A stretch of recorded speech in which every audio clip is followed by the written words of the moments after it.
Well, you may have been one of the millions of basketball fans to fill out a bracket and have it already busted. In fact, I think I read somewhere that there's only single digits number of people that still have a perfect bracket when it comes to the NCAA men's basketball tournament. And leadership expert Pete Blank joining us live right now with what we can take away from March Madness. How you doing? Good to see you How's your today, bracket, my brother. by the way? It's busted. It's one of the many. I mean, it may be down to 0. I'm not sure because the odds, I think, are 1 in 9.2 quintillion or something like that of having a perfect bracket. Yeah. So Now, mine's busted. Yeah, well, here's the thing. I've done it for many, many years, whether I joined somebody or did it with family or friends. I never have come close to it. I just want to be better than them. Yes, My friends. I just want to win. Right. And that's an okay mindset. The way I want to tie it in today, I got a couple points. One is a lot of people, believe it or not, are looking for perfection in their bracket. In fact, I think Warren Buffett a couple years ago put out, he goes, I will give $1 million if anybody gets a perfect bracket, knowing good and well it wasn't going to happen. Right.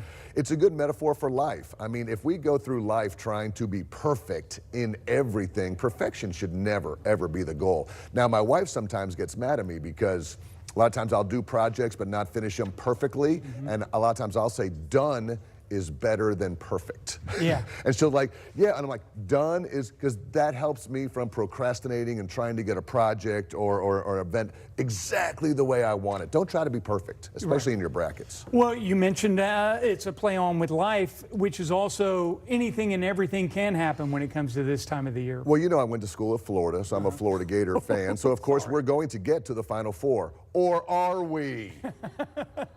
So expect the unexpected when it comes to the brackets. High Point was a great story this year, and you're always looking for the upsets, but it's a good, again, metaphor for life that you can't just look at the higher seeds and go, they're definitely going to advance. You need to expect the unexpected in the brackets, and the same thing in life. You have a plan for your day, but you're going to get a phone call today that says, hey, by the way, I got a flat tire. By the way, we have to go have a parent-teacher conference. By the way, and you're like, where did this come from? Right. But if we expect the unexpected to happen, it gets us in the mindset. We're not going to be perfect, and unexpected things happen. It helps us. One of the things I do like, though, about filling out a bracket, you can't just fill it out. You can't just live day to day without having some sort of plan or doing some research. Absolutely, and you have to know that a busted bracket is not the end of the day. I mean, we're not going to just end it there. And a lot of people will say this. They'll say, well, my team is out. My team is out, so I'm not going to watch anymore. I think that takes away from the effort and the time that all these young men and women, in the men's and the women's side, are putting into the experience. So just because you don't get your way in life doesn't mean you take your toys and go home and don't get involved. There's a lot of young men with a lot of good stories out there who aren't playing on Florida, who aren't playing, who are out there doing good things.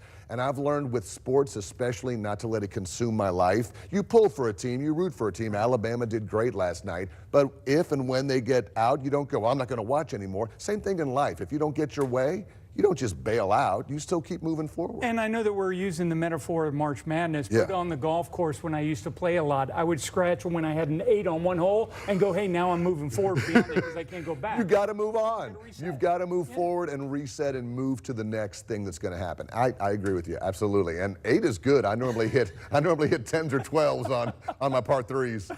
So you're doing better than me, buddy. Well, you know, that was quite a while ago. Pete Blank right there. If people want to get more information from you, can they follow you anywhere? Yeah, PeteBlank.com is my website. I'm on LinkedIn. Follow me on LinkedIn a bunch. I love posting there. Absolutely. Thanks, buddy. All right. It's good to see you. Good to see you, too.